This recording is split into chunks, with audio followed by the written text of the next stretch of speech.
कृष्णा तुमको भी थोड़ा सा माखन देगा, लोगे? ये नटखट माखन चला रहा था, मैंने इसे मना किया और इससे माखन वापस ले ला। क्षणमपि जातु तिष्ठत्य कर्मकृत कार्यते ह्यवशः कर्म सर्वः प्रकृतिजैर्गुणैः न हि कश्चित् क्षणमपि जातु तिष्ठत्य कर्मकृत कार्यते ह्यवशः कर्म सर्वः प्रकृतिजैर्गुणैः न हि कश्चित् क्षणमपि जातु तिष्ठत्य कर्मकृत कार्यते ह्यवशः कर्म सर्वः प्रकृतिजैर्गुणैः न हि कश्चित् क्षणमपि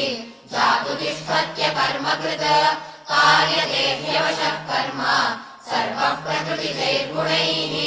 न हि कश्चित् क्षणमपि जातु तिष्ठत्य कर्मकृत कार्यते ह्यवशः कर्म सर्वः प्रकृतिजैर्गुणैः न हि कश्चित् क्षणमपि जातु तिष्ठत्य कर्मकृत कार्यते ह्यवशः कर्म सर्वः प्रकृतिजैर्गुणैः न हि कश्चित् क्षणमपि जातु तिष्ठत्य कर्मकृत कार्यते ह्यवशः कर्म सर्वः प्रकृतिजैर्गुणैः न हि कश्चित् क्षणमपि जातु तिष्ठत्य कर्मकृत कार्यते ह्यवशः कर्म सर्वः प्रकृतिजैर्गुणैः न हि कश्चित् क्षणमपि जातु तिष्ठत्य कर्मकृत कार्यते ह्यवशः कर्म सर्वः प्रकृतिजैर्गुणैः न हि कश्चित् क्षणमपि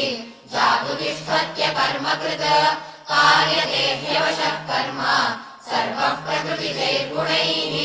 न हि कश्चित् क्षणमपि जातु तिष्ठत्य कर्मकृत कार्यते ह्यवशः कर्म सर्वः प्रकृतिजैर्गुणैः न हि कश्चित् क्षणमपि जातु तिष्ठत्य कर्मकृत कार्यते ह्यवशः कर्म सर्वः प्रकृतिजैर्गुणैः न हि कश्चित् क्षणमपि जातु तिष्ठत्य कर्मकृत कार्यते ह्यवशः कर्म सर्वः प्रकृतिजैर्गुणैः न हि कश्चित् क्षणमपि जातु तिष्ठत्य कर्मकृत कार्यते ह्यवशः कर्म सर्वः प्रकृतिजैर्गुणैः न हि कश्चित् क्षणमपि जातु तिष्ठत्य कर्मकृत कार्यते ह्यवशः कर्म सर्वः प्रकृतिजैर्गुणैः न हि कश्चित् क्षणमपि जातु तिष्ठत्य कर्मकृत कार्यते ह्यवशः कर्म सर्वः प्रकृतिजैर्गुणैः न हि कश्चित् क्षणमपि जातु तिष्ठत्य कर्मकृत कार्यते ह्यवशः कर्म सर्वः प्रकृतिजैर्गुणैः न हि कश्चित् क्षणमपि जातु तिष्ठत्य कर्मकृत कार्यते ह्यवशः कर्म सर्वः प्रकृतिजैर्गुणैः न हि कश्चित् क्षणमपि जातु तिष्ठत्य कर्मकृत कार्यते ह्यवशः कर्म सर्वः प्रकृतिजैर्गुणैः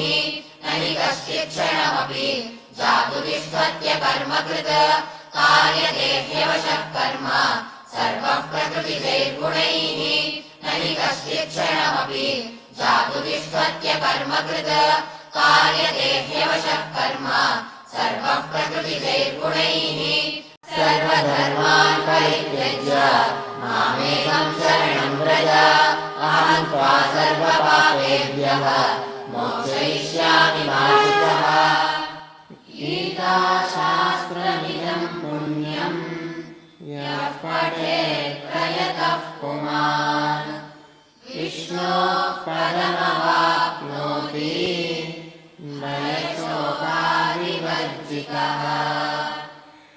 एकं शास्त्रं देवकीपुत्रगीतम् एको देवो देवकीपुत्र